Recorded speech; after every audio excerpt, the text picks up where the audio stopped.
So, do inanimate things have impact on you? Yes, if you allow it.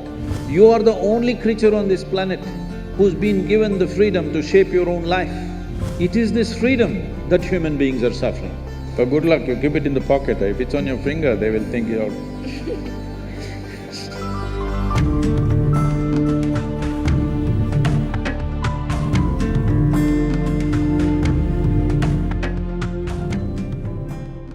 Sir, in the Indian society, when something goes wrong for, let's say, someone is not well, so there are three types of people. Ones who go to the hospital, then there are the ones who rush to the temples, and then there are the third ones who rush to the astrologers. So we are actually taught from the beginning that inanimate objects and things around us have the power to control our lives. For example, for example, my mother, when 2 to 3 years back, told me to wear a ring which had the gemstones. I still have it on, because, of course, because that's what mom has said. You need to take it off, otherwise the boys will think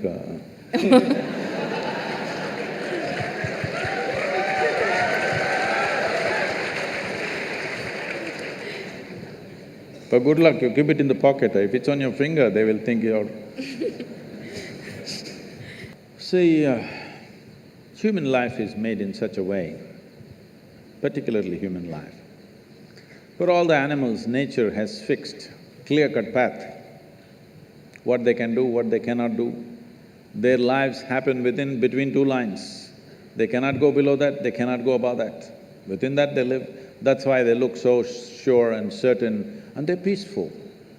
Once their stomach is full, they're all peaceful. Do you see this? Hello? Are you on talking terms with me or no? Do you see all the animals, once their stomach is full, they are peaceful. But human beings are thinking, or they're being taught that peace is the ultimate goal of life. A buffalo, full stomach, he sits peacefully. And for you, that is the ultimate goal, what a shame.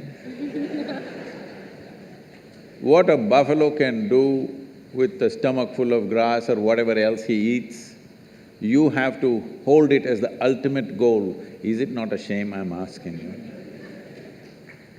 But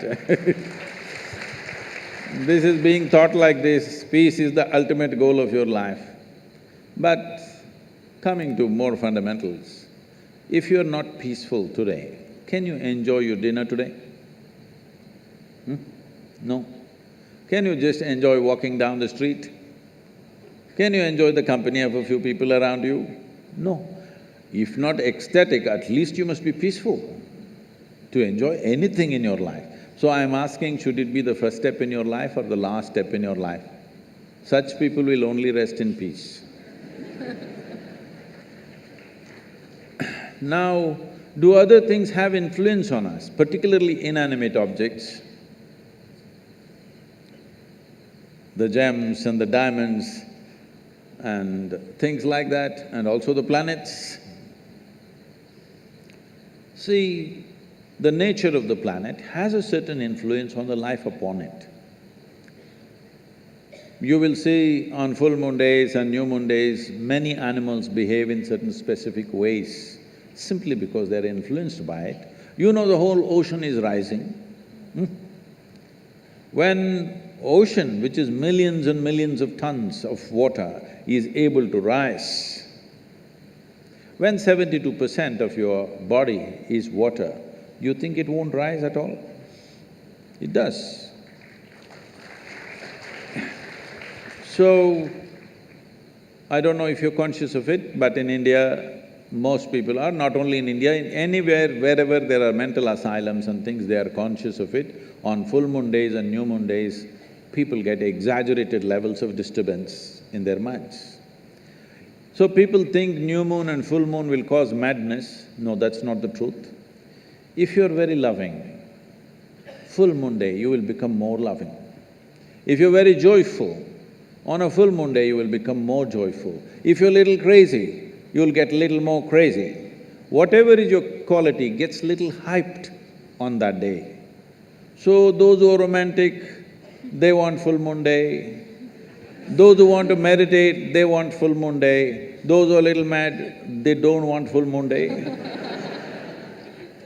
Essentially, it's hyping things up a little bit. Of course, today there is another kind of textbook science which is going on, which doesn't observe anything except what happens in the laboratory. These people are going on saying, this is all rubbish, this, that. No, if you pay attention to your own body, you will know, without looking up, without looking at the calendar, you will know when is full moon day, when is new moon day, by yourself, simply if you pay sufficient attention to your own system, because it's visible in your system. Certain behavior is there. But with a human being, the problem is, or people seeing it a problem, any possibility, if you do not explore that possibility, in your eyes, it looks like a problem. What is a problem is always a possibility, isn't it? You don't like it? What is a possibility? If you do not explore it, if you do not realize what is the possibility, it seems like a problem to you. So, do inanimate things have impact on you?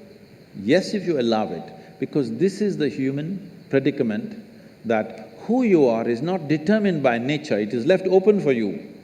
Left open for you means you are the only creature on this planet who's been given the freedom to shape your own life. Is it a small thing? This is a product of millions of years of evolution that today, after all these creatures from a single-celled animal, after these millions of forms, here we are sitting, this is the only creature which can shape its own life the way it wants. Every other creature has to live by the laws of nature. We can shape our own lives. It is this freedom that human beings are suffering. If you're suffering your bondage, it's all right. If you're suffering your freedom, you're a disaster, isn't it?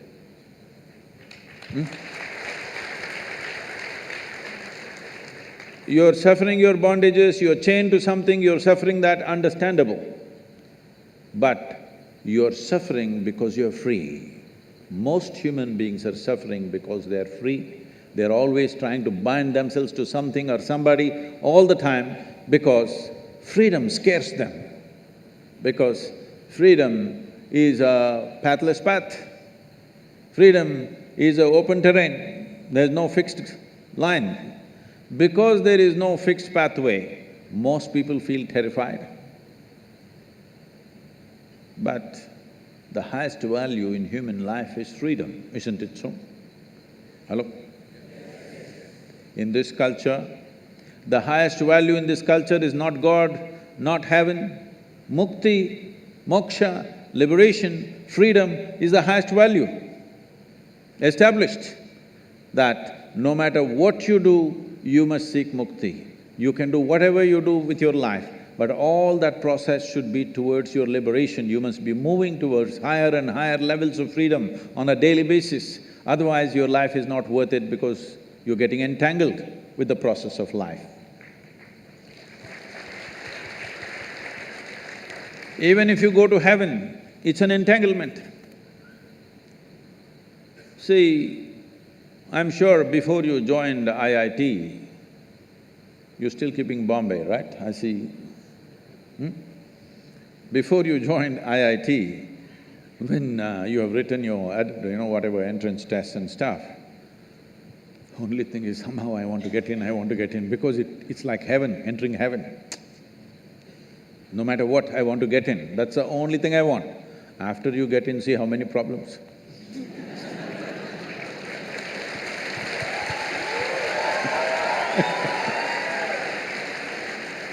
I'm asking you a simple question. Being on this planet, do you have any proof that you are not already in heaven and making a mess out of it? Huh? Do you have any proof? Suppose you took off from the solar system and look down at this solar system, whatever these 12, 14 planets and satellites and works, does planet Earth definitely look like a heavenly body among all these? Yes or no? So you're already on heaven and making a mess out of it, and now you want to go to another heaven. This culture does not value heaven, does not value God, values only freedom. We want to be even free from the creation and the creator. Mukti, moksha is the ultimate value because this is not a philosophical value, this is not a religious value, this is something every life is longing for. Only thing is, most human beings are short-sighted that they long for it in installments. See, whatever people are seeking right now, if they have nothing, they will say, if I get 100 rupees per day, Shiva, that's all I want, that's a prayer. 100 rupees fell. 100 rupees, fine, 3 days, 100 rupees, fine. 4th day, only 100 rupees, Shiva. What's the problem with you? Are you so stingy? At least 1,000 rupees a day. Okay, 1,000 rupee note, is it in legal tender, 1,000 rupee note? Huh? No, okay, 2,000 rupees fell. I don't want to get into trouble with that. Where is 1,000 rupees falling for Sadhguru? Where does he have? No, 2,000 rupees fell. You asked for 1,000, 2,000 fell. Wonderful Shiva, fantastic. After 10 days, only 2,000 rupees. It doesn't matter how much it falls, something more, isn't it? This is not about money. People think it's about money. People think it's about wealth, power, pleasure, love, knowledge. No, these are all different currencies. Essentially, you're looking for expansion because you feel suffocated. If we keep you in the same place for too long, you feel suffocated, you want expansion. You want to be something more all the time. Yes or no? Always something more. Will you settle with fulfillment? No, you will look at other planets, you will look at the new galaxies. So there is something within a human being which wants to expand limitlessly. That means it wants to be free, nothing else.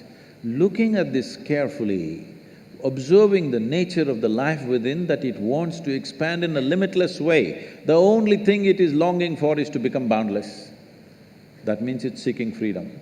That is why in this culture we established the highest value is mukti or moksha, which means liberation or freedom, not heaven, because heaven is just another place. Maybe little better accommodations, but same trouble after some time, isn't it?